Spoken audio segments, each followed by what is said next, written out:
Hello students, today we are going to study stereoisomerism. In the previous video we have studied isomerism which were of two types. One is structural isomerism and other is stereoisomerism. So in this video we are totally focusing on stereoisomerism. So let's start.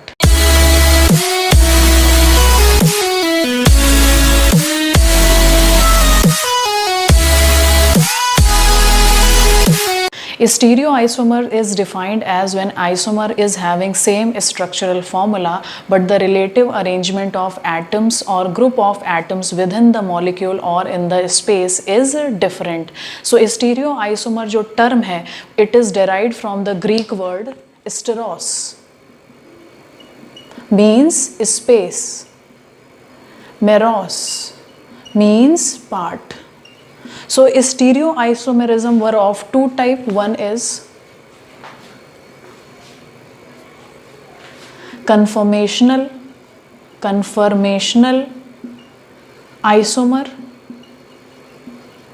isomerism. Second is configurational isomerism.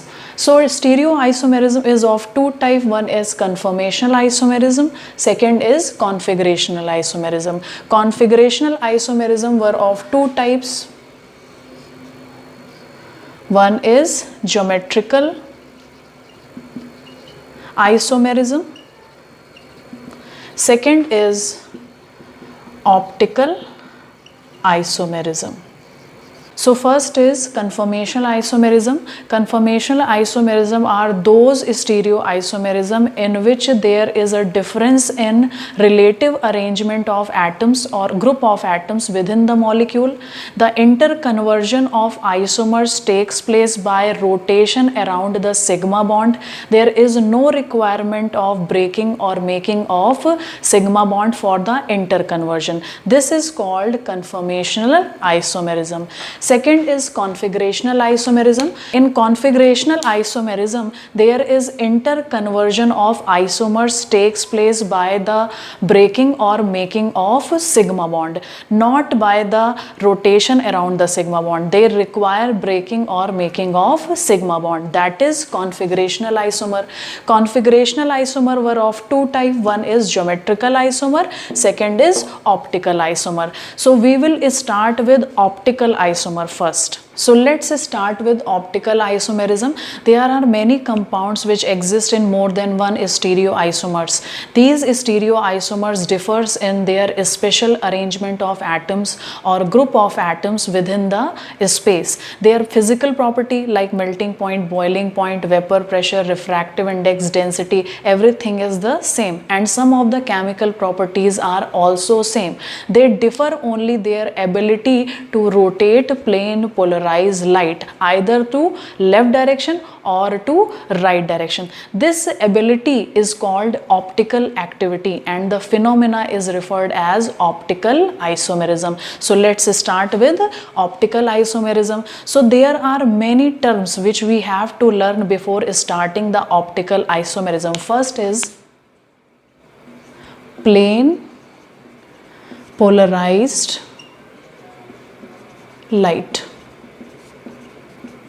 Ordinary light consists of electromagnetic waves of different wavelengths, whereas monochromatic light consists of single wavelength. And for showing the optical activity by the organic compound, we require monochromatic light or light of single wavelength. तो देख लीजिए क्या होता है कि ordinary light होती है, ठीक है, it is a combination of variety of wavelengths, ठीक है.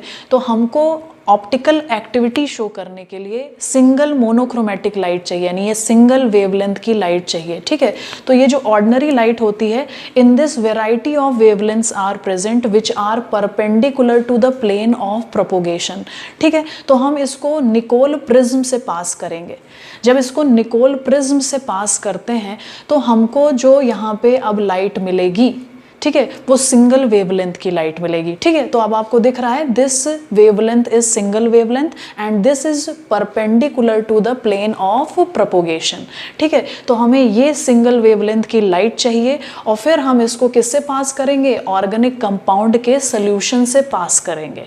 फिर देखेंगे कि वो ऑर्गेनिक कंपाउंड प्लेन पोलराइज्ड, इस लाइट को, ये जो सिंगल वेवलेंथ की लाइट है इसको हम क्या बोलते हैं, plane polarised light.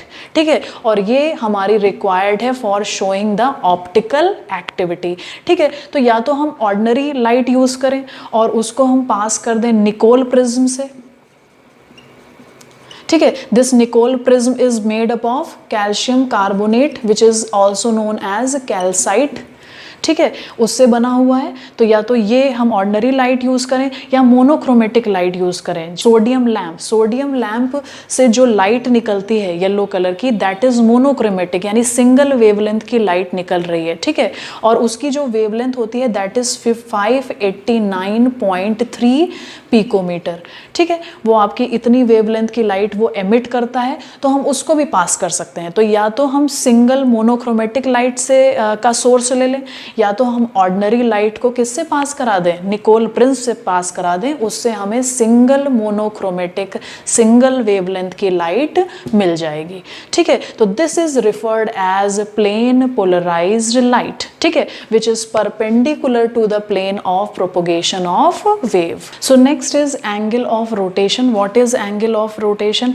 When plane polarized light, that is single wavelength light, which is perpendicular to the plane of propagation, is passed through some solution which is having optically active organic compound. ठीक है, तो जब उससे pass होगी तो this compound will either rotate it to the left direction और it to the right direction, and how much angle which will be observed when it will be rotating it to left और right, that angle is angle of rotation by plane polarised light, is represented by alpha. ठीक है, जो third है आपका that is polarimeter. This is the polarimeter. ठीक है, this is the arrangement of polarimeter. In this first you can see this is light source. So either we can take the light source which is having single monochromatic light, और either we can take some ordinary light. ठीक है, this ordinary light is of multiple wavelength, so it will be passed through first Nicol prism. ठीक है, this first Nicol prism is referred as polariser. Why it is referred as polariser? Because it will convert this ordinary light to single monochromatic यानी single wavelength light, जिसको हम क्या कह रहे हैं, plane polarise light में कन्वर्ट करेगा, तो इसको हम क्या बोलेंगे, पोलराइजर। फिर ये जो आपकी लाइट है ये आपकी पास होगी solution of optically active compound. This is optically active compound, उससे ये लाइट पास होगी। ठीक है, then this light will be passed through, after transferring from optically active compound it will be passed to second Nicol prism, जिसको हम क्या कह रहे हैं, एनालाइजर। ठीक है, तो जो यहाँ पे ऑब्जर्व होगा वो सेकेंड निकोल प्रिज्म से इस लाइट को क्या करेगा, एनालाइज करेगा। तो फिर ये सेकेंड निकोल प्रिज्म में पास होगी और ये एनालाइजर की आईज में फॉल करेगी। उससे हमको पता चलेगा कि ये जो आपकी प्लेन पोलराइज लाइट है उसको इस ऑप्टिकली एक्टिव कंपाउंड ने कितना एंगल ऑफ रोटेशन से रोटेट किया और किस डायरेक्शन में गया, यानी लेफ्ट या राइट। ठीक है, तो अब यहाँ पे देख लीजिए कि जो यहाँ पे लाइट की इंटेंसिटी है, जब ये ऑर्डिनरी लाइट आपकी पोलराइजर से पास हुई तो यहाँ पे जो लाइट की इंटेंसिटी है it is shown through dark, dark से शो किया है। डार्क रिप्रेजेंट कर रहा है the intensity of light is high. ठीक है, तो यहाँ पे जो लाइट की इंटेंसिटी है दैट इज़ हाई, लेकिन when it is passed through the optically active solution then the intensity of light will decrease. ठीक है, तो ये जो फेडेड लाइन यहाँ पे रिप्रेजेंट कर रही है that is showing that the intensity of जो ऑप्टिकली जो लाइट है वो क्या हो रही है, डिक्रीज हो रही है। और कितने एंगल से ये जो आपकी लाइट है it is rotated, that is alpha which is representing angle angle of rotation. ठीक है, फिर उसके बाद जब एनालाइजर इसको ऑब्जर्व करेगा, यानी जो भी यहाँ पे ऑब्जर्वर होगा वो जब ऑब्जर्व करेगा तो उसको इंटेंसिटी ऑफ लाइट कम मिलेगी, तो क्या करेगा वो एनालाइजर, यानी ये जो सेकंड आपका एनालाइजर वाला पार्ट है ये रोटेटेबल है, यानी इसको हम मूव करा सकते हैं। It can be rotated whether the first Nicol prism is fixed. जो ये आपका फर्स्ट निकोल प्रिज्म है ये फिक्स्ड है, लेकिन जो आपका सेकंड निकोल प्रिज्म है ये क्या है आपका रोटेट कर सकता है।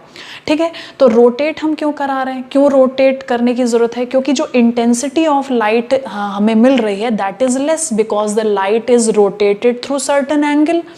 ठीक है, तो अब जब वो सर्टेन एंगल पे रोटेट कर रही है तो अगर उस एंगल पे निकोल यानी एनालाइजर नहीं होगा तो हमें लाइट नहीं दिखेगी, तो हमको भी क्या करना पड़ेगा, एनालाइजर यानी ये सेकंड निकोल प्रिज्म को रोटेट करना पड़ेगा, और जहाँ पे जिस पॉइंट पे हमको मैक्सिमम इंटेंसिटी मिलने लगेगी उस पॉइंट से हमको पता चल जाएगा कि एंगल ऑफ रोटेशन इस प्लेन पोलराइज लाइट का कितना है।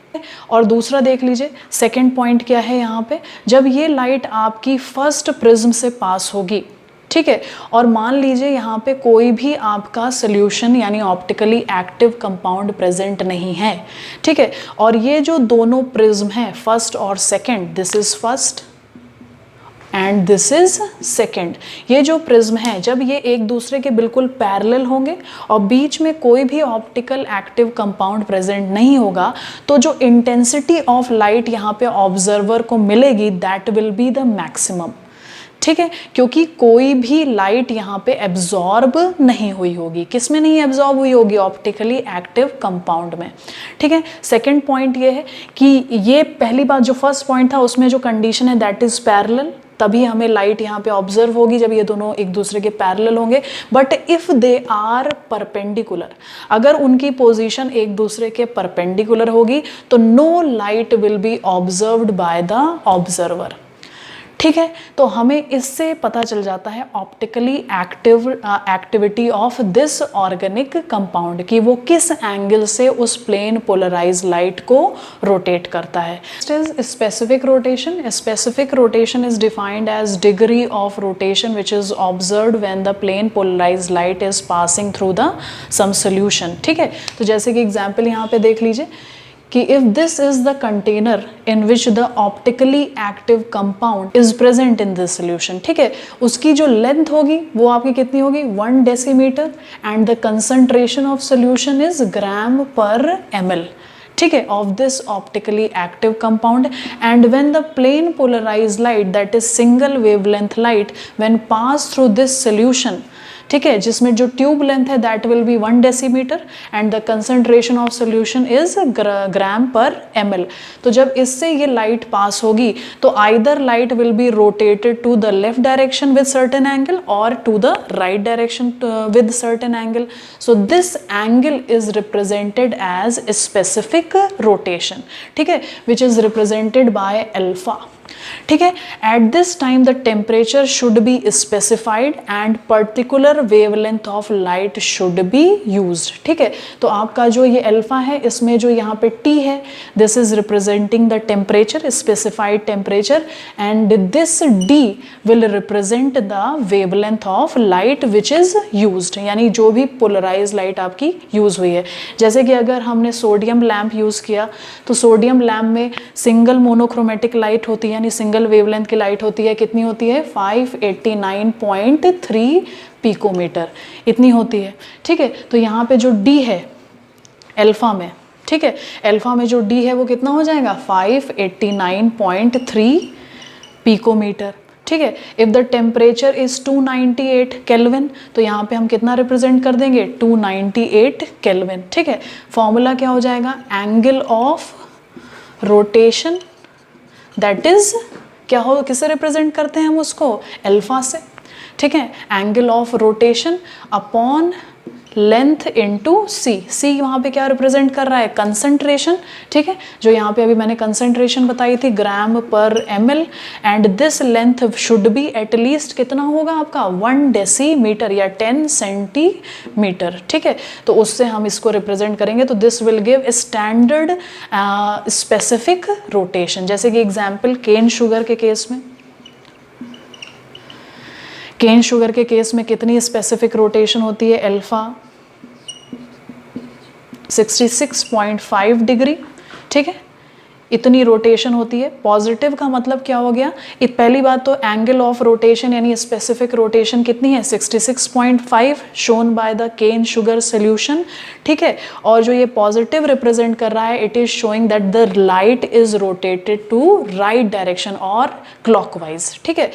यहाँ पे ब्रैकेट में हम क्या रिप्रेजेंट कर देंगे, ब्रैकेट में रिप्रेजेंट करेंगे कंसंट्रेशन एंड सॉल्वेंट, जो भी सॉल्वेंट यूज हुआ है, यानी केन शुगर को जिसमें भी डिसॉल्व किया गया होगा, ठीक है, तो सॉल्वेंट आपका क्या था, वाटर, और जो डेंसिटी थी आपकी यहाँ पे यानी कंसंट्रेशन जो थी that is 0.02 gram per ml, ठीक है, तो ये आपकी कंसंट्रेशन थी, और वाटर यानी वहाँ पे जो मीडियम था, सॉल्वेंट था, वो आपका क्या था, वाटर था, तो दिस रिप्रेजेंट स्पेसिफिक रोटेशन।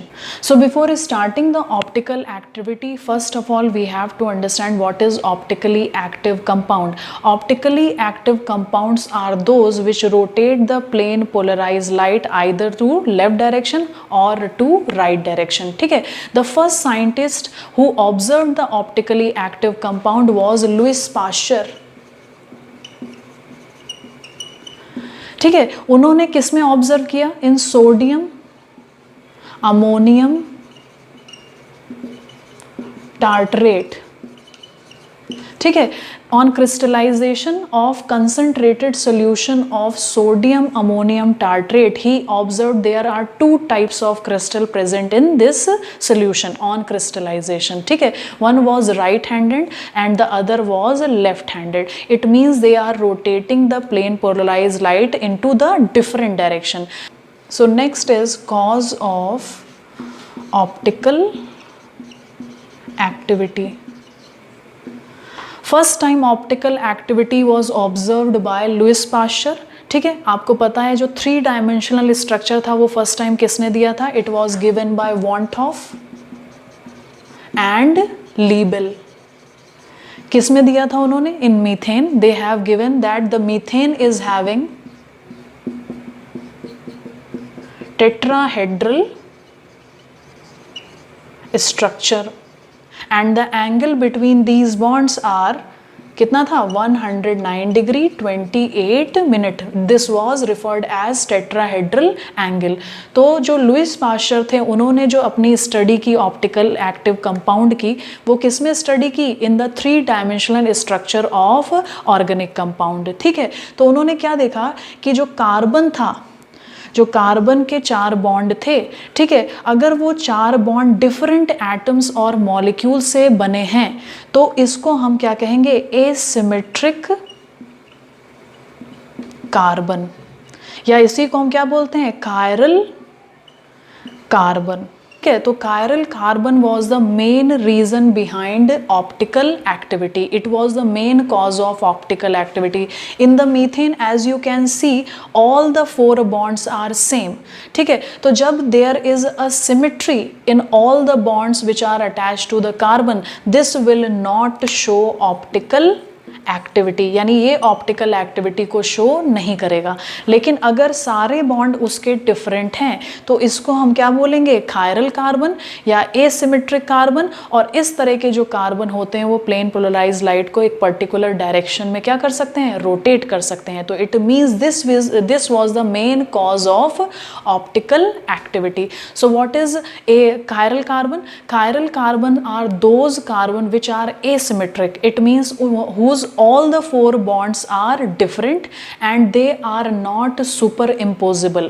वो एक दूसरे से superimposable नहीं हैं but they are mirror images of each other. यानी उनकी अगर उन्हें मिरर में देखेंगे तो they are mirror images but they are not superimposable. जैसे कि एग्जाम्पल मैं आपको यहाँ पे बता दे रही हूँ, जैसे कि बहुत सारे अल्फ़ाबेट्स हैं, बहुत सारे आपके कंपाउंड्स हैं which show mirror images also and also super impossibility. जैसे कि आपका क्या हो गया, अल्फ़ाबेट ए है, ठीक है, तो अगर उसको मिरर में हम ऑब्जर्व करेंगे तो हमें एज इट इज़ वो दिखेगा, ठीक है. तो जब वो हमें एज इट इज़ दिख रहा है तो दैट इज़ सुपर इम्पोजिबल, ठीक है. वहीं पे अगर हम अपने हैंड को देखते हैं तो ये हैंड की मिरर इमेज तो दिखेगी, लेकिन अगर हम उनको सुपर इम्पोज करेंगे, एक दूसरे के ऊपर रखेंगे ऐसे, ठीक है, तो जो आपका ये जो थंब है इस वाले ऊपर वाले का इस साइड में आ रहा है और नीचे वाले का इस डायरेक्शन में आ रहा है, तो they are not superimposable, ठीक है. एक दूसरे के मिरर इमेजेस हैं, ठीक है, लेकिन जब उनको हम सुपर इम्पोज करते हैं तो they are not superimposable. Just similar like the chiral carbons. Chiral carbons are the mirror images of each other, यानी एक दूसरे की मिरर इमेज हैं, ठीक है. तो आप देखिए यहाँ पे क्या रिप्रेजेंट होगा, अगर हम इसके मिरर इमेज की बात करेंगे तो CA, ठीक है, ये वाला बॉन्ड B इधर आ जाएगा, ये C और इधर आ जाएगा आपका D. तो देखिए एक दूसरे के मिरर इमेजेस हैं but they are not superimposable. वो सुपर इम्पोजिबल नहीं होंगे, जस्ट लाइक दिस हैंड.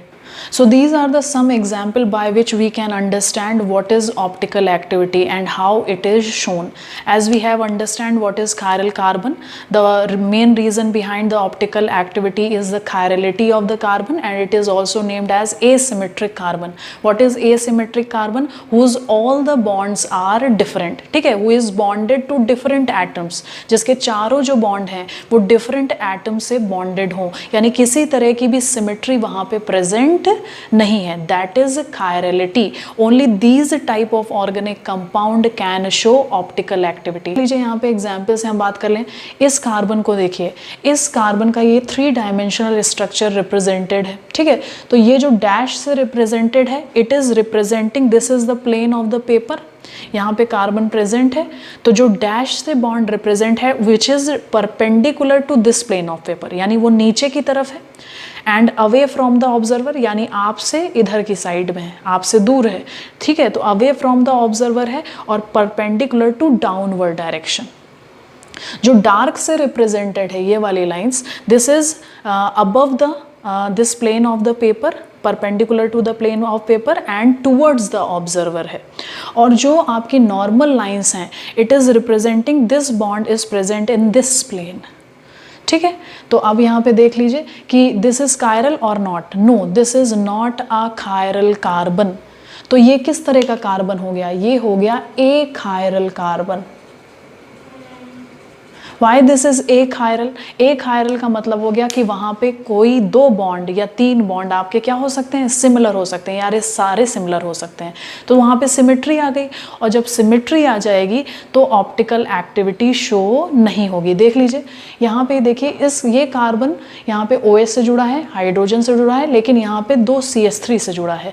तो ये ऑप्टिकली एक्टिव कंपाउंड नहीं है क्योंकि यहाँ पे कायरलिटी शो नहीं हो रही है, ठीक है. तो ये क्या है, ए कायरल कार्बन है. अब इसकी जो मिरर इमेज देख रहे हैं, तो आप मिरर इमेज देख ही रहे हैं कि किस तरह से रिप्रेजेंट हो रही है, ठीक है. अब ये क्यों कायरलिटी शो नहीं करेगा, ऑप्टिकल एक्टिविटी क्यों नहीं शो करेगा, वो हम देख लेते हैं. जब इस इमेज को हम 180 डिग्री रोटेट करेंगे, यानी 180 डिग्री जब ये रोटेट होगा, जो आपका अभी यहाँ पे रिप्रेजेंट कर रहा है डार्क से, वो पीछे की तरफ चला जाएगा, तो वो किस तरह से रिप्रेजेंट करेगा, फेडेड. और जो आपका डैश से रिप्रेजेंट कर रहा है वो 180 डिग्री जब रोटेट करेगा तो वो डार्क से रिप्रेजेंट करेगा. लेकिन ये हमें ऑब्जर्व नहीं हो पाएगा. क्यों हमें ऑब्जर्व नहीं हो पाएगा? क्योंकि यहाँ जो ये 2 फंक्शनल ग्रुप हैं, जो 2 आपके सब्स्टिट्यूएंट हैं, वो आपके क्या हैं, सेम हैं. तो हमें ये नहीं पता चल पाएगा कि अब कौन आपका ऑब्जर्वर की तरफ डायरेक्टेड है और कौन आपका अवे फ्रॉम द ऑब्जर्वर है। तो जब 180 डिग्री आप इसको रोटेट करेंगे, because these substituents are similar, so we can not identify which is now directed towards the observer and which is away from the observer. तो यहाँ पे आपकी जो ऑप्टिकल एक्टिविटी है वो शो नहीं होगी। वहीं पे यहाँ पे देख लीजिए, in this case all the substituents are different. एक हाइड्रोजन है, ये OH है, ये CH3 है, दिस इज C2H5। ठीक है, इसकी मिरर इमेज आपकी ये बन रही है। ठीक है, तो जब हम इसको रोटेट करेंगे 180 डिग्री, जब ये रोटेट होगा, when it is rotating to 180 degree, तो सोचिए जो चीज़ आपकी इस साइड पे है वो जब रोटेट करेगी तो वो इस साइड पे आ जाएगी। ठीक है, तो अब यहाँ पे ये देख लीजिए, यहाँ पे ये आपका क्या रिप्रेजेंट हो रहा है, this is representing as it is directed towards observer. ठीक है, तो जब इसको 180 डिग्री रोटेट करेंगे तो it will get away from the observer. तो ये क्या हो गया, देखिए अवे हो गया ऑब्जर्वर से। This ethyl gets away from the observer on rotation at 180 degree. और जो आपका CH3 है वो किस तरफ आ गया, दैट इज टूवर्ड्स ऑब्जर्वर आ गया। यानी जब ये रोटेशन हुआ तो ये पीछे चला गया और वो जो CH3 था वो सामने आ गया। ठीक है, तो अब देखिए डायरेक्शन क्या हो गया, चेंज हो गया। This is towards observer CH3 now and this is away from the observer. तो ये अब हमको क्या है, ऑब्जर्वेबल है, यानी हमें दिख रहा है कि ये 180 डिग्री जब रोटेट किया तब ऐसा हुआ। ठीक है, तो यहाँ पे हमें एंगल ऑब्जर्व हो रहा है, रोटेशन ऑब्जर्व हो रहा है, तो यानी इसका मतलब ये जो कंपाउंड है that is optically active compound. ठीक है, ये ऑप्टिकली एक्टिव कंपाउंड होगा आपका, क्योंकि यहाँ पे क्या रिप्रेजेंट हो रहा है, कायरलिटी। तो chirality is the main cause of optical activity. ठीक है, दूसरी बात आप ये देखिए कि अब ये एक दूसरे पे सुपर इम्पोज नहीं हो सकते हैं। क्यों सुपर इम्पोज नहीं हो सकते, क्योंकि ये देखिए डार्क से रिप्रेजेंट कर रहा है, यानी इट इज टूवर्ड्स ऑब्जर्वर यहाँ पे, लेकिन यहाँ पे ये क्या है, कहाँ है, अवे फ्रॉम द ऑब्जर्वर है। तो यानी अब ये बिल्कुल सुपर इम्पोज नहीं हो सकता है। तो they are mirror images but they are not super imposable.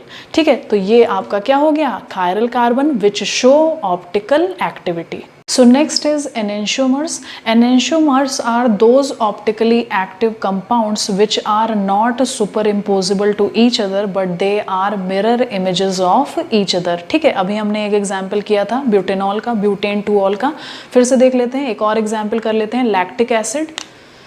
Example of enantiomer, these are chiral carbons, ठीक है, which are enantiomers to each other, they are mirror images of each other but they are not superimposable। तो preference order के according ये decide होगा कि जो light है वो आपकी ये जो कंपाउंड है वो आपकी लाइट को किस तरफ रोटेट करेगा, plane polarise, either it will rotate into the left direction और it will rotate into the right direction. अगर ये वाला लेफ्ट की तरफ रोटेट करता है तो this will rotate to the right direction. ठीक है, तो इस तरीके से हमें दो तरीके के एनेंशियोमर्स मिल जाते हैं। एक होता है आपका डेक्स्ट्रो रोटेटरी, ठीक है, जिसको हम पॉजिटिव से भी रिप्रेजेंट कर सकते हैं, या तो वहाँ पे डेक्स्ट्रो लिखें, ठीक है, या हम इसको किससे रिप्रेजेंट कर सकते हैं, स्मॉल d से। ठीक है, d विल रिप्रेजेंट डेक्स्ट्रो, यानी it means the plane polarise light is rotated to the right hand direction. दूसरा हो सकता है लीवो रोटेटरी, ठीक है, लीवो रोटेटरी को नेगेटिव से रिप्रेजेंट कर सकते हैं या स्मॉल l रिप्रेजेंट कर सकते हैं। This will represent that this compound is rotating the plane polarise light to the left direction. तो अगर उसमें से एक आपका राइट डायरेक्शन पे रोटेट कर रहा है तो डेफिनेट है कि जो दूसरा उसका मिरर इमेज है it will be rotating to the left direction. तो जो भी नेम होगा उससे पहले आप क्या रिप्रेजेंट करेंगे, जो भी यहाँ जैसे कि ये एग्जाम्पल ये नेम है तो इससे पहले आप क्या रिप्रेजेंट करेंगे, आइदर लीवो और डेक्स्ट्रो। ठीक है, तो उससे पहले या तो लीवो क्या हो जाएगा, ब्यूटेन 1-ऑल, तो L से रिप्रेजेंट कर सकते हैं या नेगेटिव से रिप्रेजेंट कर सकते हैं। अगर वो डेक्स्ट्रो है तो D से रिप्रेजेंट कर सकते हैं या आप किससे रिप्रेजेंट कर सकते हैं, पॉजिटिव से रिप्रेजेंट कर सकते हैं। इस तरह इसको हम क्या बोलते हैं, एनेंशियोमर्स। ठीक है, तो ये हो जाता है आपका एनेंशियोमर। नेक्स्ट है इसके बाद हमारा डायस्टेरियोमर। Next is diastereomer. Diastereomer are not the mirror images of each other, whereas enantiomers are the mirror images of each other, but they are not superimposable. Either they are dextrorotatory or levorotatory. तो देख लेते हैं, यहाँ पे example मैंने represent कर रखा है, ठीक है। ये जो एग्जाम्पल है इसका IUPAC नॉमेनक्लेचर क्या हो जाएगा, कितने कार्बन की चेन है, दिस इज 5 कार्बन, तो पोजीशन किधर से, इधर से, क्योंकि सब्स्टिट्यूएंट इधर से पहले आ रहा है, तो दिस इज क्या हो जाएगा 2,2 डाइक्लोरोपेंटेन, ठीक है। तो ये 2,2 डाइक्लोरोपेंटेन यहाँ पे एग्जाम्पल हमने लिया है, ठीक है। तो अब यहाँ पे देखिए दीज 2 आर क्या हैं, ये एक दूसरे के मिरर इमेजेस हैं, and they are known as enantiomer because they are not superimposable to each other। यानी इसका मतलब ये हो गया फर्स्ट और जो सेकंड है वो आपका क्या है, enantiomer है। यहाँ पे इस एग्जाम्पल को देखिए, दोनों क्लोरीन एक साइड पे हैं, यहाँ पे दोनों एक साइड पे नहीं थे, ठीक है। तो these are mirror images but they are not superimposable, यानी जब इसको 180 डिग्री पे रोटेट करेंगे तो देखेंगे कि they are not superimposable, ठीक है। तो ये जो आपका है this is also a enantiomer, तो यानी इसका मतलब जो थर्ड और फोर्थ है वो है आपका क्या हो गया, एनेंशियोमर, ठीक है। ये भी आपका क्या है, एनेंशियोमर, ठीक है। ये दोनों आपके एनेंशियोमर हैं, फर्स्ट और सेकंड और थर्ड और फोर्थ, ठीक है। तो डायस्टीरियोमर क्या होता है, डायस्टीरियोमर वो होते हैं जो मिरर इमेजेस नहीं होंगे, तो यानी इसका मतलब फर्स्ट थर्ड का, तो फर्स्ट थर्ड के साथ ये डायस्टीरियोमर होगा। फिर देख लीजिए क्या हो जाएगा, फर्स्ट फोर्थ के साथ फोर्थ, ठीक है। तो ये भी आपका क्या हो गया, डायस्टीरियोमर। नेक्स्ट देखिए सेकंड थर्ड के साथ, ठीक है। तो ये भी आपका क्या हो गया, डायस्टीरियोमर। सेकंड फोर्थ के साथ, ठीक है, ये आपका क्या हो गया, diastereomer. Is racemic mixture. What is racemic mixture, when there is a mixture of equal amount of enantiomer is present in the solution, that is called racemic mixture. यानी जब सोल्यूशन में दोनों एनेंशियोमर दैट इज डेक्स्ट्रोरोटेटरी और लीवोरोटेटरी दोनों का mixture present हो, और दोनों कितने हो, 50-50% हो, ठीक है, 50-50% दोनों में प्रेजेंट हैं, यानी लीवोरोटेटरी भी वहाँ पे प्रेजेंट है और डेक्स्ट्रो भी प्रेजेंट है, ठीक है। तो ये क्या बना देगा आपका रेसमिक मिक्सचर। एक लाइट को किस तरफ रोटेट करेगा, प्लेन पोलराइज लाइट को लेफ्ट डायरेक्शन में, दूसरा किस तरफ रोटेट करेगा, राइट डायरेक्शन में, क्योंकि दोनों का इक्विमोलर कंसंट्रेशन प्रेजेंट है in the solution, so they will cancel each other's effect, ठीक है। तो this is known as racemic mixture. इसका मतलब ये हो गया कि जो रेसमिक मिक्सचर है it will not show optical activity, optical activity को ये शो नहीं करेगा। So this is 3 dimensional structure, ठीक है। अब ये जो आपका ऑर्गेनिक कंपाउंड है, ठीक है, this is optically active because all the substituents are different, ठीक है, all the 4 bonds are different. Example में क्या हो रहा है, ये ऑर्गेनिक कंपाउंड है, ठीक है। अब यहाँ पे ये सब्स्टिट्यूएंट Y है वो अटैक कर रहा है इसमें, तो X विल गेट रिप्लेस्ड, ठीक है। तो X will get replace and Y will attach to this position, ठीक है। तो यहाँ पे जरा देखिए जो पोजीशन है Y की वो चेंज हो गई है। इस साइड पे जो X है वो इस डायरेक्शन पे है, और जो इस साइड पे Y है वो उसके अपोजिट डायरेक्शन पे है, ठीक है। तो दोनों एक दूसरे के अपोजिट डायरेक्शन में है, तो इसका मतलब यहाँ पे आपका क्या हो रहा है, inversion of configuration, configuration change हुआ जा रहा है। यानी अगर ये डेक्स्ट्रो-रोटेटरी होगा तो वो क्या हो जाएगा, लीवो, और अगर ये लीवो-रोटेटरी होगा तो वो क्या हो जाएगा, डेक्स्ट्रो। नेक्स्ट यहाँ देखिए, हमने जब Y को अटैक कराया तो हमें जो प्रोडक्ट मिल रहा है दैट इज सेम, यानी जो कॉन्फ़िगरेशन है, स्पेशल अरेंजमेंट है, जो स्पेस में उनका जो बॉन्ड्स का अरेंजमेंट है वो अगर हमें सेम मिल रहा है, देख लीजिए X भी इधर साइड पे है, ये भी Y भी इधर ही साइड पे है, तो इसको हम कहेंगे रिटेंशन ऑफ कॉन्फ़िगरेशन। यहाँ पे रिटेंशन हो रहा है। और तीसरी कंडीशन जो हमको यहाँ पे दिख रही है, देख लीजिए, तीसरी कंडीशन ये है कि जब Y इस पे अटैक करेगा तो दोनों का 50-50% मिलेगा। यहाँ पे 100% इन्वर्जन है, यहाँ पे 100% रिटेंशन है, लेकिन यहाँ पे हमें दोनों प्रोडक्ट मिल रहे हैं। तो सीधी सी बात है कि एक होगा डेक्स्ट्रोरोटेटरी तो दूसरा होगा लीवोरोटेटरी, और दोनों के 50-50% आपके सोल्यूशन में प्रेजेंट होंगे, तो दोनों एक दूसरे के इफेक्ट को क्या कर देंगे, कैंसिल कर देंगे, तो ऑप्टिकल एक्टिविटी क्या हो जाएगी, जीरो। ठीक है, और इसी को हम क्या बोलते हैं, racemic mixture. Next is meso compound. Meso compounds is having chiral carbon but they are superimposable, so they are optically inactive compound. This is called meso compound. ठीक है, इसको एक एग्जाम्पल से यहाँ पे समझ लेते हैं। एग्जाम्पल को समझने से पहले हमें देख लेना है कि अगर मान लीजिए हमें इस तरह के क्वेश्चन मिले जहाँ पे ये बताना पड़े कि यहाँ पे कितने आपके chiral कार्बन प्रेजेंट हैं, या यहाँ पे कितने स्टीरियो सेंटर, जिसको हम chiral कार्बन कहते हैं उसी को हम स्टीरियो सेंटर से भी रिप्रेजेंट करते हैं, कितने स्टीरियो सेंटर है प्रेजेंट, और उसी अकॉर्डिंग हमें उतने ही नंबर ऑफ क्या मिलेंगे, एनेंशियोमर्स। अगर मान लीजिए वहाँ पे 1 स्टीरियो सेंटर प्रेजेंट है, एक chiral कार्बन है, तो देयर विल बी 2 एनेंशियोमर। इसीलिए जो फॉर्मूला असाइन किया गया दैट इज 2:2 की पावर n। ठीक है, तो यहाँ पे जितने भी स्टीरियो सेंटर होंगे वो हम यहाँ पे लिख लेंगे, तो उससे हमें पता चल जाएगा कि कितने टोटल स्टीरियो आइसोमर मिलेंगे। जैसे कि यहाँ पे एक एग्जाम्पल रिप्रेजेंटेड है, तो यहाँ पे देख लीजिए विच will be the chiral carbon, ये chiral कार्बन है। ठीक है, ये भी chiral कार्बन की तरह बिहेव करेगा, ये भी chiral कार्बन की तरह बिहेव करेगा, ये भी का। तो total number of chiral carbon हमको यहाँ पे कितने दिख रहे हैं, टोटल नंबर ऑफ स्टीरियोमर्स आर 4। तो फॉर्मूला विल बी, ठीक है, 2:4। तो यानी इसका मतलब हमें कितने स्टीरियो आइसोमर मिलेंगे, 16 स्टीरियो आइसोमर्स। ठीक है, हमें इतने मिलेंगे। ये जो आपका एग्जाम्पल यहाँ पे है जिससे हम मेसो कंपाउंड को एक्सप्लेन करेंगे, दिस इज टार्टरिक एसिड। ठीक है, this is tartaric acid, this is dextrorotatory. ठीक है, तो हम इसको किससे रिप्रेजेंट करेंगे, dextrorotatory means it will rotate the plane polarised light to right direction, it will be positive.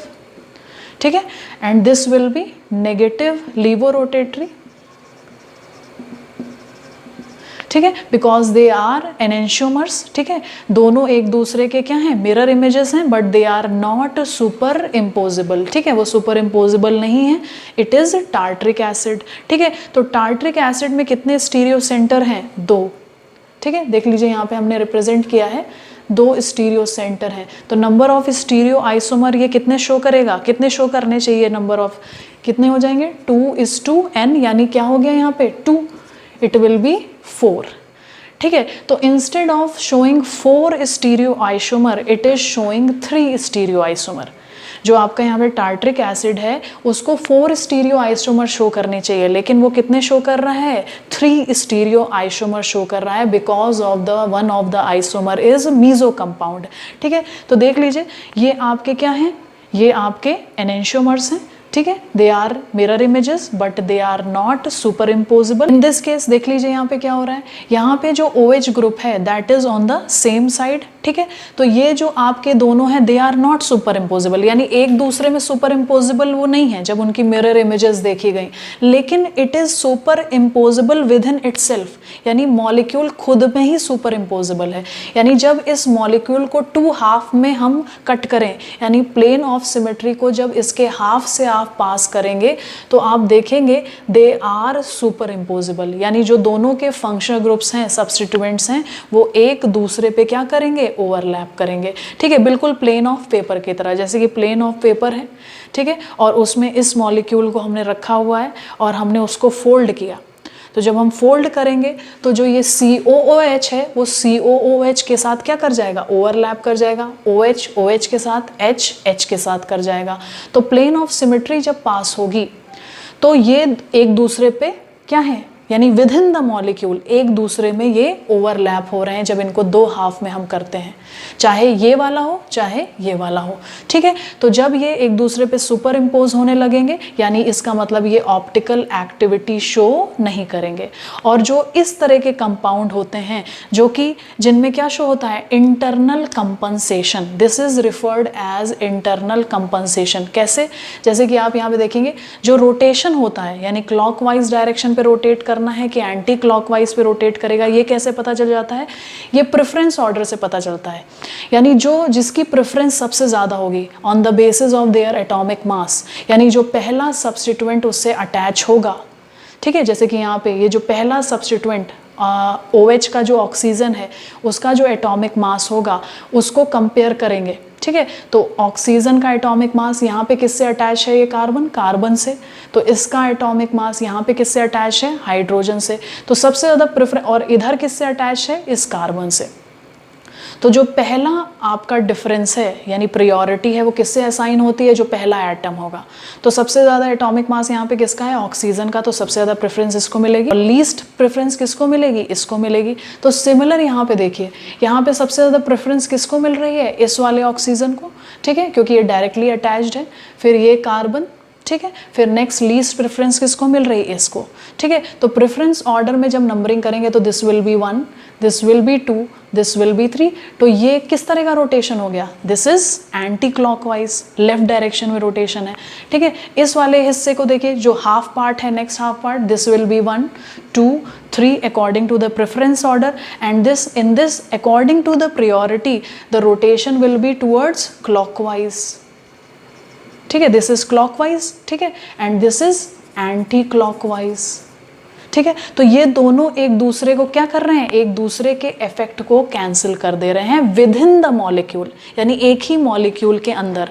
तो this is known as internal compensation, when the one half part of this molecule cancel the effect of other half part, this is called internal compensation and this is known as meso compounds. तो ये आपका क्या हो गया, meso compound हो गया।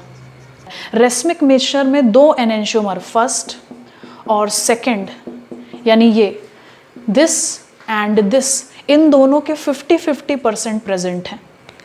ठीक है, तो इसका 50%, ये क्या है, डेक्स्ट्रो रोटेटरी, इसका 50%, दिस इज लीवो रोटेटरी, दोनों के 50-50% प्रेजेंट हैं and they are cancelling each other. This is known as external compensation.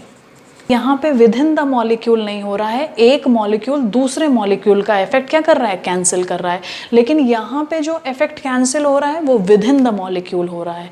ठीक है, तो this is known as internal compensation, और यहाँ पे एक्सटर्नली एक दूसरे का कर रहे हैं, तो this is known as external compensation.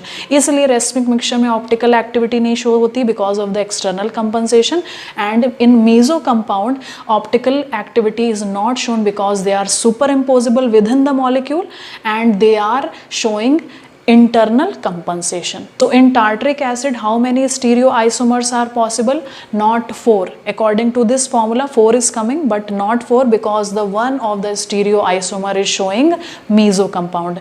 So our next topic is DL and RS configuration. Before starting this configuration, first of all we have to understand what is configuration. Configuration is the arrangement of atoms or groups which characterizes the particular stereoisomer is called configuration. It is of two types. One is absolute configuration and second is relative configuration.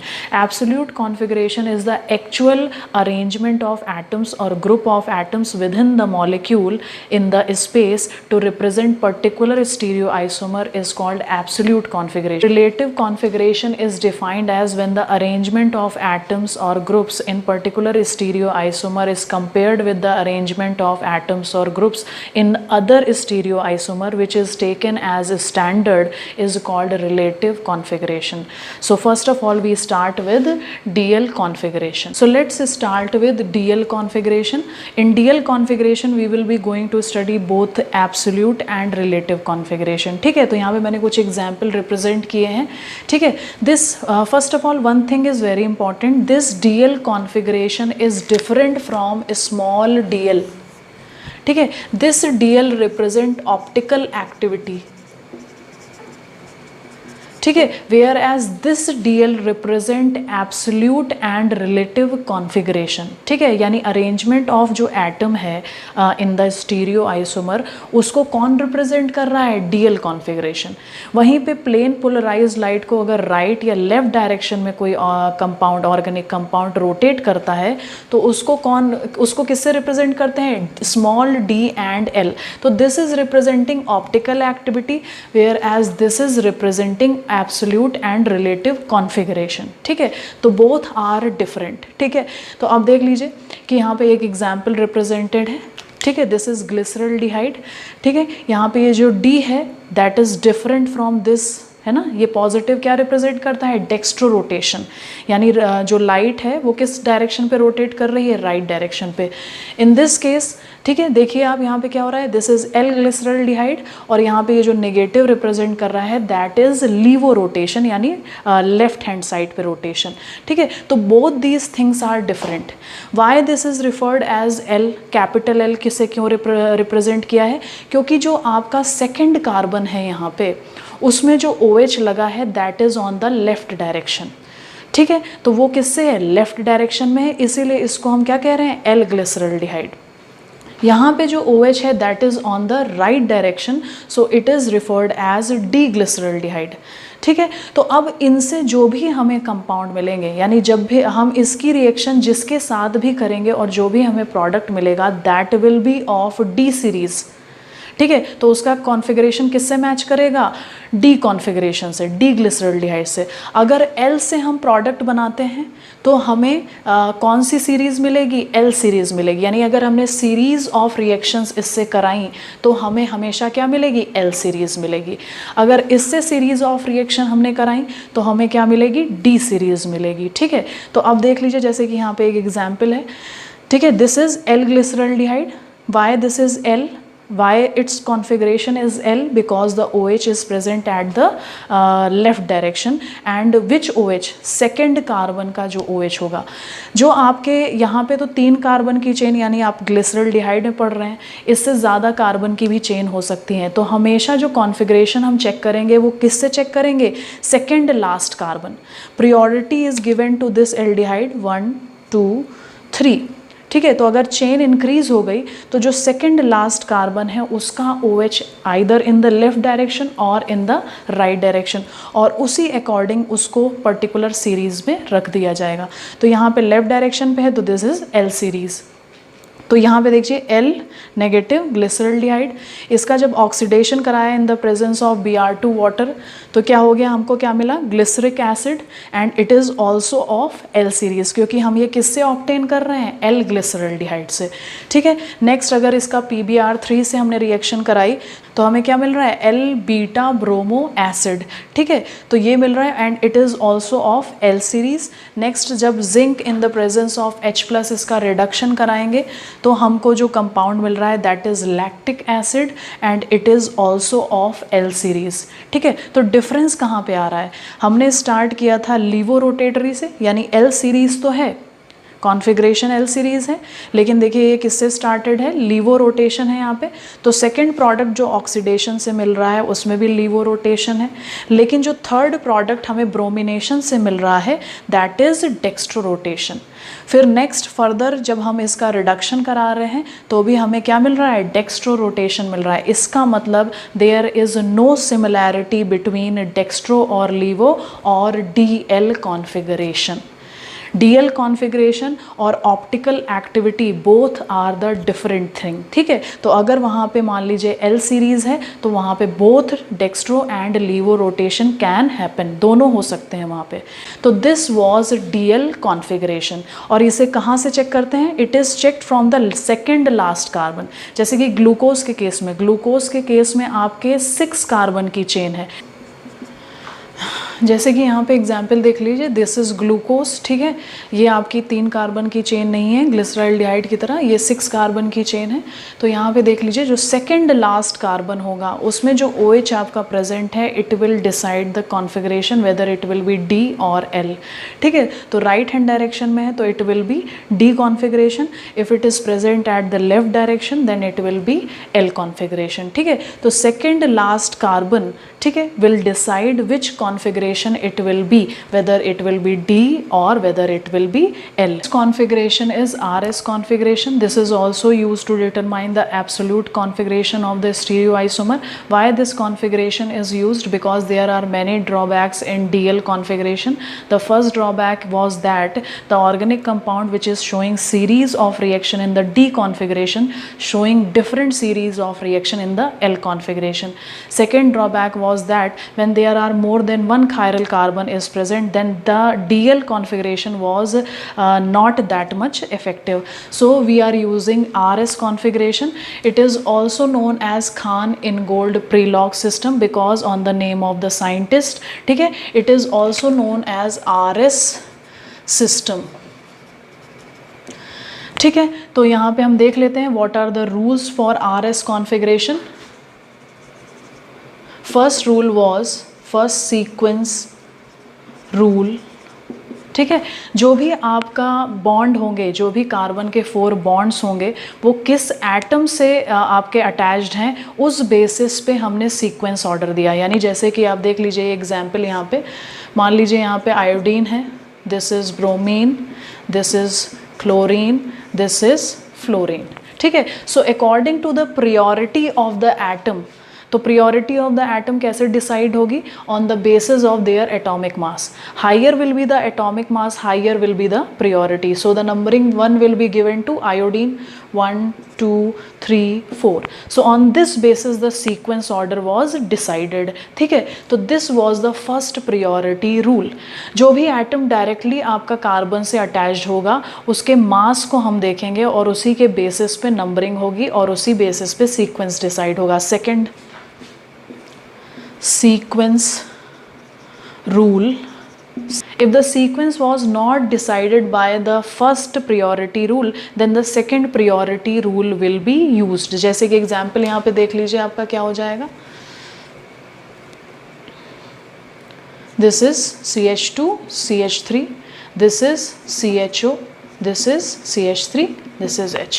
ठीक है, अब यहाँ पे देखिए, अगर आपका जो पहला एटम है उसका जो मास है वो हर तरफ सेम हो रहा है. ठीक है, तो यहाँ पे देखिए, यहाँ पे पहला जो एटम है कार्बन, वो 3 जगह पे सेम है. ठीक है, तो अब यहाँ पे प्रियोरिटी या सीक्वेंस डिसाइड नहीं हो सकता कि किसको हम नंबरिंग 1 करेंगे. ठीक है, तो then it will be decided by the second atom to which this first atom is attached. ठीक है, तो उस सेकेंड वाले का भी मास हम कंसीडर करेंगे. तो यहाँ पे जैसे कि एग्जाम्पल देख लीजिए, in this case this carbon is attached to the next carbon, in this case there is no other atom, in this case this carbon is attached to oxygen. ठीक है, so this will be given more priority. ठीक है, तो ये first हो गया, this is second and this will be third and this will be fourth. ठीक है, तो सेकेंड एटम से फिर प्रियोरिटी डिसाइड होती है. थर्ड हो गया आपका थर्ड सीक्वेंस रूल. ठीक है, if there is double bond और triple bonds are present, then these double bond and triple bonds are treated as single bond. It means if there is doubly bonded atom, then it will be duplicated. If there is triply bonded atom, it will be triplicated. Example, ठीक है, ये जो है आपका example, यहाँ पे triple bond exist कर रहा है. ठीक है, तो अब अगर एक बॉन्ड इसका रिमूव करेंगे तो 1 कार्बन यहाँ, 1 कार्बन यहाँ. ठीक है, तो ये ट्रिपल बॉन्डेड है, तो ट्रिप्लिकेट करेंगे एटम्स को जिससे ये ज्वाइंट हैं. ठीक है, बाय द सिंगल बॉन्ड. ठीक है, तो और दूसरा ये वाला रिमूव करेंगे तो एक कार्बन इधर, एक कार्बन इधर, तो ये ट्रिप्लिकेट हो गया. नेक्स्ट देख लीजिए, this is aldehyde group.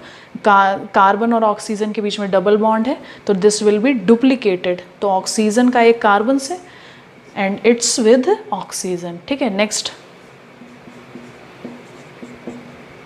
this is carboxylic acid, so it will be duplicated, this bond is removed, it will be bonded to oxygen and this oxygen will be bonded to carbon.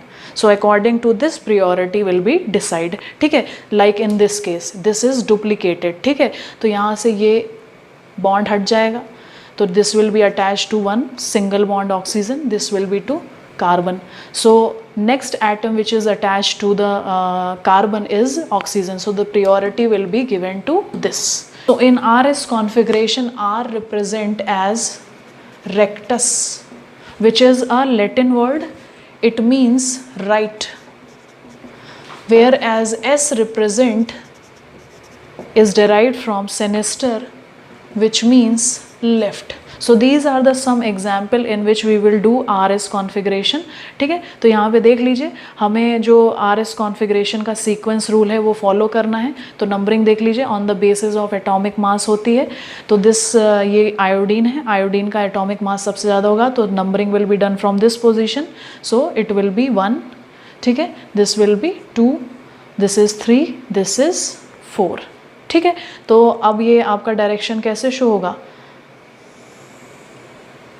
ठीक है, this is clockwise. Clockwise means right direction पे move कर रहा है, तो most priority से least की तरफ मूव करेगा। तो 1 2 3 4, ठीक है। तो ये आपका क्या हो गया, आर, ठीक है। देख लीजिए यहाँ पे क्या होगा, आपका प्रियोरिटी ऑर्डर सबसे ज़्यादा किस में होगा, आयोडीन में। तो दिस विल बी गिवन 1 2 3, ठीक है। तो आप देख लीजिए यहाँ पे डायरेक्शन क्या हो जाएगा, दिस इज 1 2 3, ठीक है। तो ये आपका क्या हो गया, anticlockwise. So it will be represented as S, this is R, this is S. Next यहाँ पे देख लीजिए, priority is given to first atom, ठीक है। जो फर्स्ट एटम डायरेक्टली अटैच है उसको दी जाएगी। तो यहाँ पे डायरेक्टली अटैच किससे है, ऑक्सीजन से, तो 1, फिर नेक्स्ट आपका ये हो गया 2, फिर देन 3। इसको प्रियोरिटी क्यों मिली, because the next atom was oxygen, ठीक है। 3 4, तो इधर मूव करेगा। This is clockwise, it is R. Next यहाँ पे देख लीजिए, priority is given to OH, 1 2 3 4. So this will be anti-clockwise. It will be represented as sinister S. ठीक है. So this is RS configuration in 3-dimensional structure. Now we will be going to study RS configuration in 2-dimensional structure. Next RS configuration in 2-dimensional structure, it was given by the Fisher projection. ठीक है, जैसे कि यहाँ पे आपको example दिख रहा है, दिस इज 2-dimensional structure, जहाँ पे एक क्रॉस शो हो रहा है, this is representing the carbon. ठीक है, in this the substituent and groups which are attach to the carbon are shown, but this carbon, central carbon will not be shown. ठीक है, तो this is Fischer projection, this is 2-dimensional structure. क्या rules थे यहाँ पे? First rule आपका priority order, it was decided on the basis of atomic masses. ठीक है, एटॉमिक मासेस के बेस पे डिसाइड होगी. ठीक है, greater will be the atomic mass, more will be the priority. ठीक है, second is if the hydrogen is present in the horizontal direction, then there should be some interchanges will be done. ठीक है, because in the Fisher projection hydrogen or least priority group should be present at the vertical direction. ठीक है, क्यों vertical direction में उन्हें रखना होता है? Because it will show when they are present in the vertical direction, it will show they are away from the observer. ठीक है, क्योंकि हम यहाँ पे 3-dimensional स्ट्रक्चर तो रिप्रेजेंट नहीं कर रहे हैं, 2D कर रहे हैं. तो 2D में अवे फ्रॉम द ऑब्जर्वर को अब हमें रिप्रेजेंट करना है, तो वो किस डायरेक्शन में होता है? वर्टिकल. तो hydrogen should be present in the vertical position. For this many interchanges are done. यानी ये हाइड्रोजन को या तो हम इस वाले ग्रुप से इंटरचेंज कर दें, इस पोजीशन पे ले आए तो ये यहाँ आ जाएगा, या तो हम इसको इस वाले से इंटरचेंज कर दें तो ये यहाँ आ जाएगा. ठीक है, तो इंटरचेंजेस करने पड़ते हैं. ठीक है, सेकंड, थर्ड, जो थर्ड है आपका, वो आपका क्या हो जाएगा? जो भी सीक्वेंस होगा, यानी on the basis of the priority, on the basis of the sequence 1 2 3 4. ठीक है, इस सीक्वेंस के बेसिस पे हम डिसाइड करेंगे कि एंटी क्लॉक होगा कि क्लॉकवाइज होगा. ठीक है, अब यहाँ पे प्रॉब्लम कहाँ आ रही थी? इंटरचेंजेस में प्रॉब्लम आ रही थी. इंटरचेंजेस करने के लिए कई बार क्या होता था, एक इंटरचेंज करना पड़ता था, कई बार एक से ज़्यादा इंटरचेंजेस करने पड़ते थे, जो कि काफ़ी टाइम टेकिंग था. इसीलिए इंटरचेंजेस से काफ़ी प्रॉब्लम होती थी, कन्फ्यूजन होती थी. इसीलिए गोल्डन रूल दिया गया. ठीक है, according to the golden rule there is no need of interchanging the hydrogen from the horizontal position to vertical position. ठीक है, तो देख लीजिए कैसे किया गया गोल्डन रूल में, उससे काफ़ी ये इजी हो गया. यहाँ पे देख लीजिए, in this case hydrogen is present in the vertical position, so there is no need of interchanging, so the priority order will be decided. In this case this carbon is attached to, ठीक है, oxygen. In this case this carbon is also attached to oxygen, but in this case there is double bond, so the atom will be duplicated, so this bond will be removed. ठीक है, तो it means this carbon is attach to 2 oxygen whereas this carbon is attach to 1 oxygen, so priority will be given to this 1 2 3 4. so this will be clockwise. clockwise will be represented as R. ठीक है, next देख लीजिए आपका ये क्या हो गया. In this case the priority will be given to the first atom which will be nitrogen 1, this second, then third. Why it is second? Because it is attached to the oxygen, so 1 and this will be fourth. It is clockwise. So अब यहाँ पे एक और बात देखनी है. In this case there is hydrogen present in the horizontal direction. ठीक है, हॉरिजॉन्टल डायरेक्शन पे है, लेकिन गोल्डन रूल के बेसिस पे हमें इसको इंटरचेंज नहीं करना है. ठीक है, तो जो भी आपका आ रहा होगा उसका उल्टा हम लिखेंगे. जो भी यहाँ पे सीक्वेंस ऑर्डर आ रहा है क्लॉकवाइज या एंटी क्लॉकवाइज, उसका हम उल्टा लिखेंगे. अब यहाँ पे देख लीजिए क्या आ रहा है आपका क्लॉकवाइज. तो क्लॉकवाइज क्या होता है? आर लिखेंगे हम क्या? एस. ठीक है, क्योंकि हम इसको इंटरचेंज नहीं कर रहे हैं, इंटरचेंज का जो टाइम है उसको बचा रहे हैं और डायरेक्टली इसको हम एस फॉर्म में रिप्रेजेंट कर दे रहे हैं. नेक्स्ट देख लीजिए. In this case hydrogen is present in horizontal, it should be present in vertical, because in vertical it is represented that it is away from the observer. So golden rule के basis पे हम इसको change नहीं करेंगे, तो जो भी आ रहा होगा उसका उल्टा लिखेंगे. तो पहले देखिए प्रियोरिटी क्या है? 1 2 3 4. तो दिस इज द, है ना, ये क्या है? Anti clockwise. ठीक है, एंटी क्लॉकवाइज को सेनेस्टर एस से रिप्रेजेंट करते हैं, तो लिखेंगे क्या? Are clockwise. ठीक है, तो this was the golden rule which is less time consuming. Next type of stereoisomer is geometrical isomer. This is one of the configurational isomer. ठीक है, in geometrical isomer there should be one pi bond present. ठीक है, तो pi bond is the necessity to show geometrical isomer. तो देख लेते हैं यहाँ पे, जैसे कि एग्जाम्पल है. पहली बात तो पाई बॉन्ड कैसे फॉर्म होता है? पाई bond is formed by the unhybridised p orbital. ठीक है, तो when unhybridised p orbital are present parallel to each other. ठीक है, this is internuclear axis, they are present parallel to each other, then there will be a weak attraction between them. ठीक है, in both the direction, in both the lobes. So this is pi bond which is formed by the unhybridized p orbital. ठीक है, the rotation around the sigma bond is easy, but rotation around the pi bond is difficult, because as we try to rotate this p orbital, then this pi bond will be destroyed. जैसे कि example यहाँ पे देख लीजिए. अगर मान लीजिए एक p ऑर्बिटल यहाँ पे जो है मैंने उसको थोड़ा सा ट्विस्ट कर दिया, तो देखिए क्या हो जाएगा. तो ये जो पाई बॉन्ड है वो वहाँ से क्या हो जाएगा? ब्रेक हो जाएगा. वैसे तो पाई बॉन्ड को ब्रेक करना उतना इजी नहीं है, because the energy required to break pi bond is 251 kilo joule per mole, which is very high. ठीक है, so just by collision between the molecules at the room temperature will not break these pi bond. In this case as you can see these p orbitals are parallel to each other, so the necessary condition for pi bond formation is the parallel p orbitals which are perpendicular to this axis. ठीक है, the rotation around the pi bond is strictly hindered. ठीक है, जैसे sigma bond में rotation easy हो जाता है, easily होता है, तो जो ये एटम्स होंगे वो आपके इंटरचेंज हो जाते हैं, यानी पोजीशन उनकी चेंज हो जाती है अराउंड द सिग्मा बॉन्ड.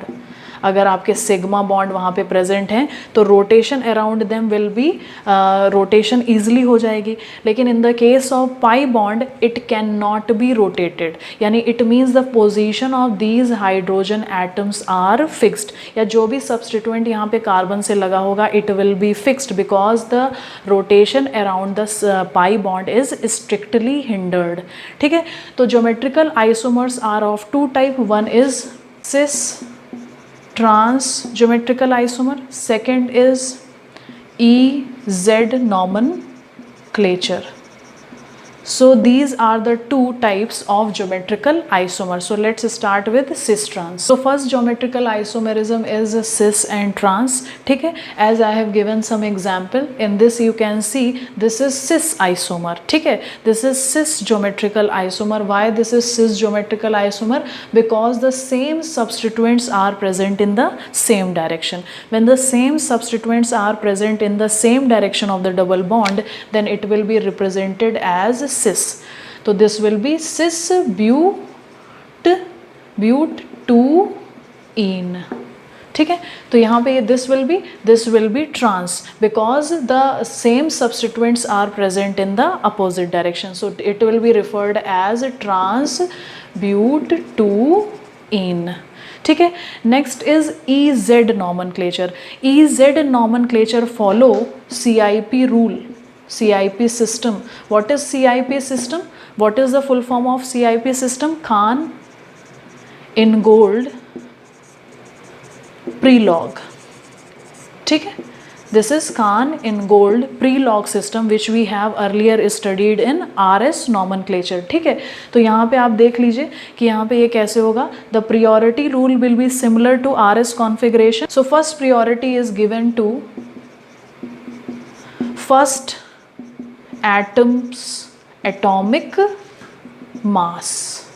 ठीक है, जो पहला एटम आपका डायरेक्टली अटैच्ड है, ठीक है, उसके एटॉमिक मास को सबसे ज़्यादा प्रायोरिटी मिलेगी. On the basis of that the sequence will be decided. Second, if the first priority is same, यानी if the atoms are same, ठीक है, तो priority will be decided by the second sequence rule of RS configuration. That is जो second atom है उसके atomic mass को हम क्या करेंगे, कंसीडर करेंगे. ठीक है, उसके एटॉमिक मास को हम कंसीडर करेंगे जो सेकेंड एटम फर्स्ट से जुड़ा होगा. Third, if there are double bond and triple bond are present, then atoms which having double bond are duplicated whereas triple bond are triplicated. Example, ठीक है, in this case if this substituent is attached then this double bond will be duplicated, so this will be attached, this oxygen will be going to attach with carbon and this will be with oxygen. ठीक है, तो this was the priority rule. ठीक है, तो अब यहाँ पे हम कैसे डिसाइड करेंगे priority, जैसे कि यहाँ पे एक एग्जाम्पल देख लेते हैं.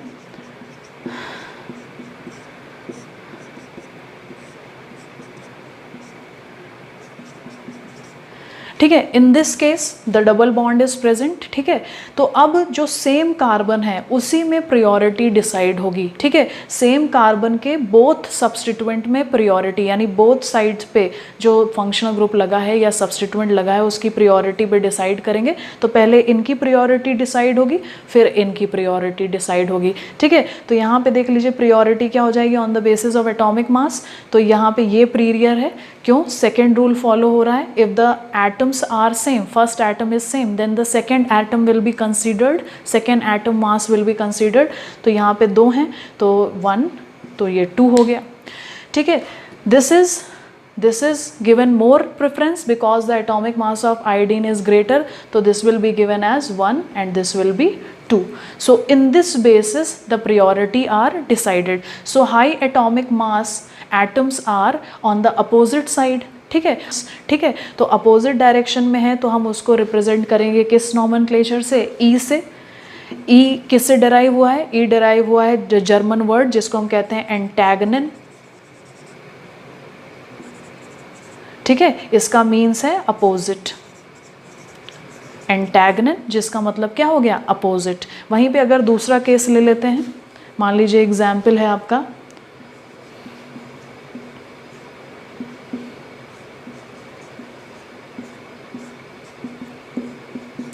ठीक है, in this case the priority is given to this 1, this is 2, this is 1, this is 2. Then the most priority groups are in the one direction whereas the less priority groups are in the opposite direction of the double bond. So it will be represented by Z. Z means यहाँ पे जो Z है it is derived from the Zusammen. ठीक है, जिसका मतलब जो कि एक जर्मन वर्ड है जिसका मतलब क्या हो जाता है, together. So let's do some example with EZ nomenclature. ठीक है, यहाँ पे देख लीजिए कुछ एग्जाम्पल हैं. This is butane. ठीक है, in this The functional groups are decided on the basis of their priority order. So these are the two substituent.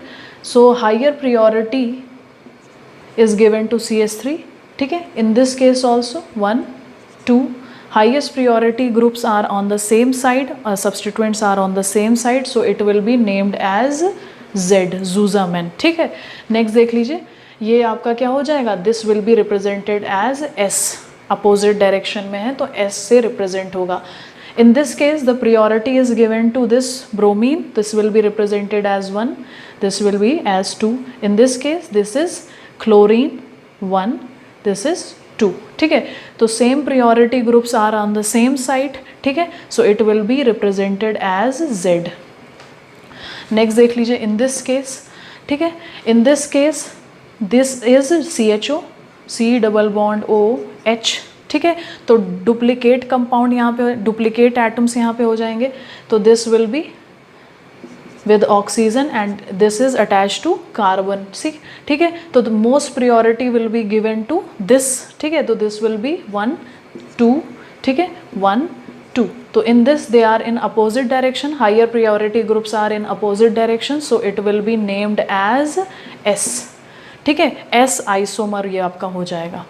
Stereoisomer is conformational isomer. In conformational isomer, infinite number of rearrangement of atom is resulted by the rotation around the sigma bond. So why the rotation around the sigma bond is free in comparison to the pi bond? In the pi bond, rotation cannot takes place, which will be strictly hindered, because as we try to rotate the atoms around the pi bond will get broken. So it is strictly hindered. Whereas in the case of sigma bond, there is rotation is very free and very little amount of energy is required for the rotation. तो देख लेते हैं, जो आपके p orbitals हैं ये जब actually overlap करते हैं, ठीक है, तो ये जब p ऑर्बिटल्स एक्चुअली ओवरलैप करेंगे तो ये क्या बना लेते हैं, सिग्मा बॉन्ड. ठीक है, in this case they are actually overlapping, so the energy of this orbital will be same because the actual overlapping is taking place, so the energy will be same, so it will be converted to.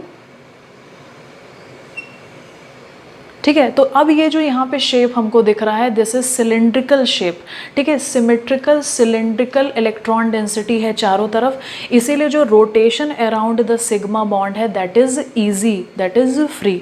ठीक है, तो यही reason था conformational isomer को show करने का. तो conformational isomers are generally shown in alkanes, in saturated hydrocarbon. Most common conformational isomer is seen in alkane, that is ethane. Next is conformation of ethane. So the conformation in ethane is shown by when the two carbon which is present in ethane, which are bonded to, each are bonded to 3 hydrogens.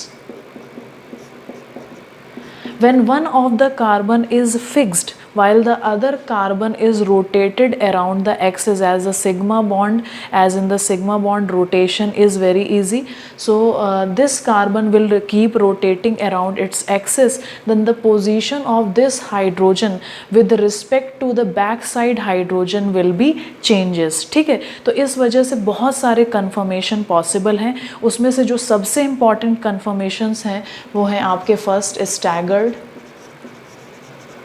ठीक है, staggered. Second आपका eclipsed. Third is skew और gauche form.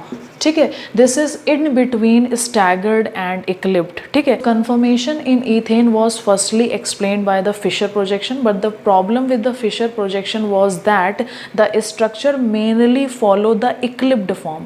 ठीक है, तो इक्लिप्ड form को उसने ज़्यादा फॉलो किया और इक्लिप्ड फॉर्म की स्टेबिलिटी उतनी ज़्यादा नहीं होती. और जब केमिकल रिएक्टिविटी की हम बात करते हैं तब हम ये मानते हैं कि जो मॉलिक्यूल है that is in a staggered condition, not in eclipsed condition. इसलिए फिशर प्रोजेक्शन से जो कन्फर्मेशन है वो उतने ईजिली एक्सप्लेन नहीं हुआ. तो दूसरे जो कन्फर्मेशंस आए in 2D, that was first sawhorse projection. ठीक है, first was sawhorse projection and second was Newman projection. Newman projection was most acceptable in comparison to Sawhorse projection. So let's start with the Sawhorse projection. So first is Sawhorse projection. In Sawhorse projection, the conformation of ethane is represented in 3D form in the plane of the paper. ठीक है, तो यहाँ पे आप देख लीजिए, it is represented in two forms. One is staggered and other is eclipsed. ठीक है, in this cross section is representing carbon. ठीक है, ये कार्बन ईथेन का कार्बन है. ठीक है, तो आप यहाँ पे हाइड्रोजन एटम को देखिए कि जो हाइड्रोजन है वो एक दूसरे से यहाँ पे क्या हो रहे हैं, यहाँ पे एक दूसरे से अपोजिट डायरेक्शन में है, यानी एक ही दूसरे के प्लेन में प्रेजेंट नहीं है. ठीक है, तो जब वो एक दूसरे के अपोजिट होंगे यानी एक ही प्लेन पे प्रेजेंट नहीं है, तब इस तरह का जो प्रोजेक्शन होगा that will be staggered, whereas in this condition these hydrogens are parallel to each other. ठीक है, तो सेम ही प्लेन पे आ रहे हैं and they are parallel to each other, तो जो रिपल्शन होगा उनके बीच में दैट विल बी मैक्सिमम. ठीक है, जो रिपल्शन होगा वो मैक्सिमम होगा and they are in the same plane and this represent as eclipsed condition. ठीक है, इसको हम किस तरह से रिप्रेजेंट करेंगे, इक्लिप्ड कंडीशन को. Newman projection was much more acceptable in comparison to sawhorse projection. ठीक है, this is also 3 dimensional structure which is represented in plane of the paper that is 2D. ठीक है, इन this is the front carbon which is represented by the dot. This is the front carbon and the solid line represent hydrogen of this carbon. ठीक है, whereas the back carbon is represented by the circle and its hydrogen are represented by dash dash. ठीक है, तो faded line से ये represented है जो back carbon है.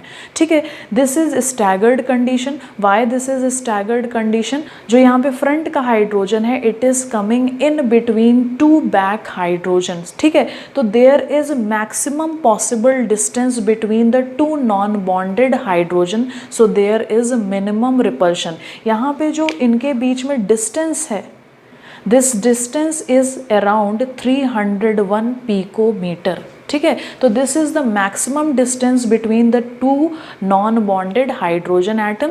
जब यहाँ पे मैक्सिमम डिस्टेंस होगा, रिपल्शन मिनिमम होगा, तो that will be referred as staggered condition. ठीक है, सेकेंड यहाँ पे देख लीजिए, this is eclipsed condition in which the front hydrogen that is the carbon of this front hydrogen will be overlapping to just back side hydrogen. ठीक है, दोनों एक दूसरे पे बिल्कुल ओवरलैप करेंगे, यानी दोनों एक दूसरे के क्या हैं, पैरेलल प्रेजेंट हैं. ठीक है, तो इस पॉइंट पे जो उनके बीच का डिस्टेंस होगा that is 229 picometre. It means the distance between these two non-bonded hydrogen is minimum. ठीक है, so this there will be more repulsion in comparison to staggered condition. So this is represented as eclipsed conformation or eclipsed condition. This is skew or gauge form. It is in between both the condition that is staggered and eclipsed. ठीक है, यहाँ पे totally एक दूसरे पे eclipse भी नहीं कर रहे, यानी दोनों एक दूसरे के just parallel भी नहीं है और एक दूसरे से बहुत ज़्यादा दूर भी नहीं है, स्टैगर्ड नहीं है. उनके इन बिटवीन की जो कंडीशन है that is represented as skew और gauche form. Next is stability of staggered and eclipsed condition. By the help of this diagram we can understand the variation of energy in staggered and eclipsed condition when there is rotation done around the single bond. ठीक है, तो हम यहाँ पे देख सकते हैं कि किस तरह से वेरिएशन हो रहा है. ठीक है, सबसे पहले हमें पता होना चाहिए व्हाट इज टॉर्सनल स्ट्रेन. ठीक है, जब आपकी इक्लिप्ड कंडीशन होती है, ठीक है, जैसे कि एग्जांपल यहाँ पे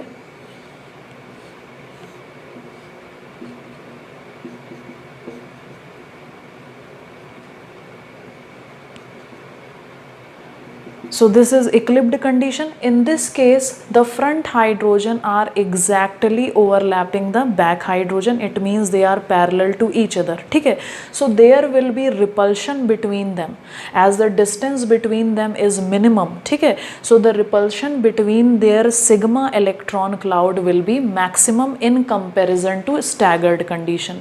In the staggered condition the back hydrogen are in between the front hydrogen. ठीक है, तो उनके उनके बीच में जो सिग्मा इलेक्ट्रॉन्स हैं उनके बीच में या सिग्मा इलेक्ट्रॉन क्लाउड के बीच में उतना ज़्यादा रिपल्शन यहाँ पे नहीं है, ठीक है। तो जब रिपल्शन यहाँ पे कम होगा तो इसका मतलब यहाँ पे जो टॉर्सनल स्ट्रेन है वो क्या हो गया, कम हो गया, ठीक है। Torsional strain is defined as the repulsive interaction between the sigma electron cloud of the two hydrogen atom which affects the conformation, that is which affects the stability of the conformation, ठीक है।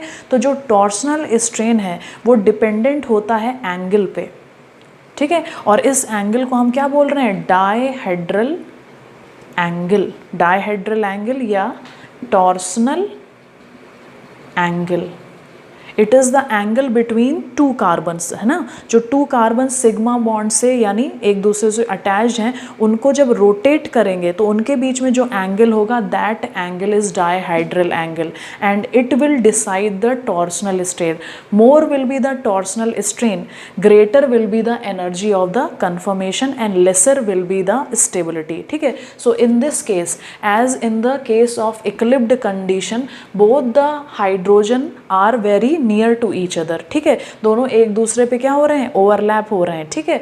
तो जब they are parallel to each other it means there is a repulsion between their sigma electron, it means in this case the torsional strain is very high, ठीक है। यहाँ पे torsional strain बहुत high है because the dihedral angle is less, ठीक है। तो जिसकी वजह से क्या होगा, जो स्टेबिलिटी है इक्लिप्ड कंडीशन की that will be less and energy will be more, ठीक है।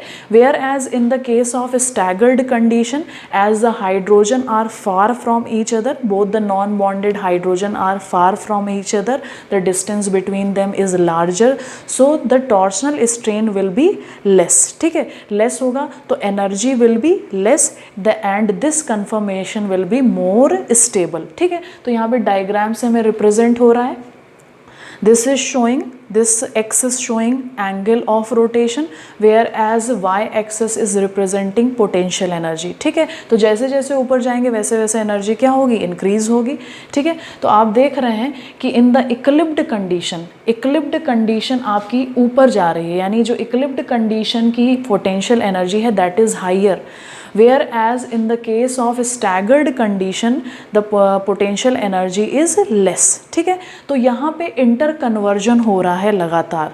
क्यों इंटर कन्वर्जन शो हो रहा है, यानी पहले इक्लिप्ड थी फिर किस में चेंज हो गई, स्टैगर्ड में, फिर फर्दर किस में चेंज हो गई, इक्लिप्ड कंडीशन में।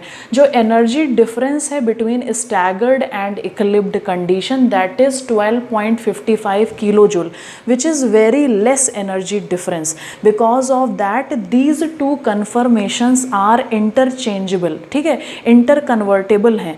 तो वो आसानी से एक दूसरे में क्या हो जा रहे हैं, इंटर कन्वर्ट हो जा रहे हैं, क्योंकि जो उनके बीच का एनर्जी डिफरेंस है दैट इज़ लेस। इसीलिए इसको सेपरेट कर पाना, यानी स्टैगर्ड और इक्लिप्ड को सेपरेट करना इज़ वेरी वेरी डिफ़िकल्ट, ठीक है, because the energy difference between them is less, ठीक है। तो यहाँ पे लगातार उनके बीच में इंटर कन्वर्जन हो रहा है, स्टैगर्ड फिर इक्लिप्ड फिर स्टैगर्ड फिर इक्लिप्ड, ठीक है। तो इस तरह से कन्फर्मेशन रिप्रेजेंट कर रही है, ठीक है। अब ये जो आपका इंटर कन्वर्जन है ये कैसे हो रहा है, कैसे उसको 12.55 किलो जूल की एनर्जी मिल जाती है, it is because of the collision of molecules, ठीक है। जो मॉलिक्यूल्स हैं उनके बीच में जो काइनेटिक एनर्जी है, जब वो कोलाइड करते हैं तो उनको इतनी एनर्जी मिल जाती है और कोलिजन से वो एनर्जी लूज़ करते हैं फिर गेन करते हैं, तो उसी की वजह से यहाँ पे इंटर कन्वर्जन हो रहा है, ठीक है। लेकिन इसके बाद भी हम उसको सेपरेट नहीं कर सकते, यानी स्टैगर्ड को इक्लिप्ड से हम सेपरेट नहीं कर सकते, ठीक है। जो मॉलिक्यूल आपके कंटेनर में होंगे या कहीं पे भी जो मॉलिक्यूल आपके प्रेजेंट होंगे उसमें जो मैक्सिमम एनर्जी या जो मैक्सिमम कन्फर्मेशन रिप्रेजेंट हो रहा होगा, परसेंटेज ऑफ मॉलिक्यूल ग्रेटर होंगे जो कि रिप्रेजेंट कर रहे होंगे आपका स्टैगर्ड कन्फर्मेशन, ठीक है। यानी वो खुद को क्या करने की कोशिश कर रहे होंगे, स्टेबिलिटी की, और वहीं पे इक्लिप्ड कन्फर्मेशन का जो परसेंटेज होगा दैट विल बी लेस, ठीक है। So this is staggered and eclipsed conformation representation.